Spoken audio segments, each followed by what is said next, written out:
302 आणि याच्यामध्ये त्यांना जाऊन भेटायचं कामच आहे त्यांचं, ते भेटले असते, त्यात काय विशेष. विधानसभा जिंकण्यासाठी करडचा वापर करण्यात आला, आता ते एकदम याच्यामध्ये सापडले तर कोणी. एक मिनिट ऐका, मी तुम्हाला पहिल्यापासून म्हणतोय की त्या माऊलीच्या विरोधात मला काही बोलायचं नाही. काय होतं की महिलेच्या बाबतीत एखाद्या माझ्या भगिनीच्या बाबतीत बोललं की ते फोकस सगळा दुसरीकडे जातो. माझी विनंती एक आहे की तुम्ही राष्ट्रवादी काँग्रेसच्या लोकांना सांगा की राष्ट्रवादीच्या मुख्य मुन्नीला बोलायला लावा. आता तुम्ही समाधानी आहात का? माझा फोकस अजून भरपूर आहे ना. संतोष देशमुखचं एवढं झालं म्हणजे संपलंय का? आणखी बरेच फोकस आहे. उज्ज्वल निकम यांची नियुक्ती आहे, त्याच्यानंतर हे केस व्यवस्थित हे करतायत का ते पाहणं गरजेचं आहे. आणखी याच्या पुढं आकापर्यंत सापडलं, आकाच्या पुढं आणखी कडी काय सापडते का? आगंतुक मुळं आणखी किती सापडतायत? हे एकच सोटमूळ ताब्यात आलेलं आहे, आगंतुक मुळं अजून बाकी आहेत ना.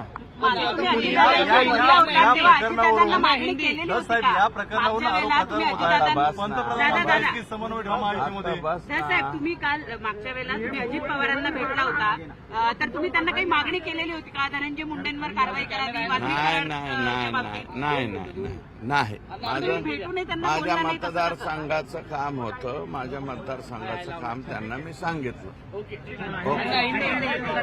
फॉर्मेट करतो, कार्ड फॉर्मेट करतो. आमदार सुरेश धस यांची प्रतिक्रिया.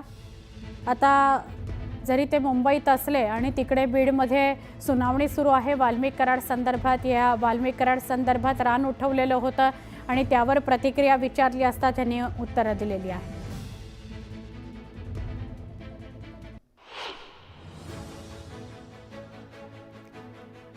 पालिका निवडणुकांआधीच नाशकात काँग्रेसला मोठा धक्का बसलाय. काँग्रेसच्या वरिष्ठ नेत्या, राज्य प्रवक्त्या हेमलता पाटील काँग्रेस सोडण्याच्या तयारीत आहेत.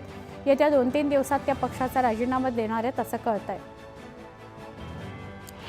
धाराशिवचे ठाकरे गटाचे आमदार प्रवीण स्वामी यांना मोठा धक्का बसलाय. प्रवीण स्वामींचं जातवैधता प्रमाणपत्र खोटं असल्यानं माजी आमदार ज्ञानराज चौगुले यांनी छत्रपती संभाजीनगरात कोर्टात याचिका केली आहे. शिवसेनेनं आगामी स्थानिक स्वराज्य संस्थांच्या निवडणुकीकरता तयारी सुरू केली आहे. त्यानुसार जिल्हाप्रमुखपदी 2 महिन्यांपूर्वीच ठाकरे गटातून पक्षात आलेले विष्णू भंगाळे यांची नियुक्ती करण्यात आली. लष्कर दिनानिमित्त मुंबईत नौदलाच्या 3 युद्धनौकांचं पंतप्रधान नरेंद्र मोदींच्या हस्ते राष्ट्रार्पण करण्यात आलं. नौसेनेला सशक्त करण्याकरता आपण मोठं पाऊल उचलत आहोत. 2ही युद्धनौकांसह पाणबुडी भारत निर्मित आहे. भारतीय नौदल ताकदवान बनतंय असं मोदी म्हणाले. जगाचा भारतावरील विश्वास वाढलाय. आपण जगाला वन अर्थ वन फॅमिलीचा मंत्र दिला असं मोदी म्हणाले. विस्तारवाद नव्हे तर विकासवादावर भारत काम करत आहे असं मोदी म्हणाले. नांदेडमध्ये नीटची तयारी करणाऱ्या एका 18 वर्षाच्या विद्यार्थ्याला पोलीस कर्मचाऱ्याकडून बेदम मारहाण करण्यात आली. नांदेडच्या श्रीनगर परिसरातील एका हॉस्टेलमध्ये ही घटना घडलेली आहे. काँग्रेस अध्यक्ष मल्लिकार्जुन खरगे यांनी मोठी घोषणा केली आहे. नव्या काँग्रेस मुख्यालयातील लायब्ररीला डॉक्टर मनमोहन सिंग यांचं नाव दिलं जाणार आहे. मनमोहन सिंग यांचं योगदान लक्षात घेऊन लायब्ररीला त्यांचं नाव देण्याची घोषणा करण्यात आल्याचं खरगे म्हणाले. सर्वोच्च न्यायालयाकडून वादग्रस्त IAS अधिकारी पूजा खेडकरला अंतरिम जामीन मंजूर करण्यात आलाय. 14 फेब्रुवारीपर्यंत तिच्यावर कोणतीही सक्तीची कारवाई मनाई करण्यात आली आहे. छोटासा ब्रेक, पहा फक्त न्यूज 18 लोकमत.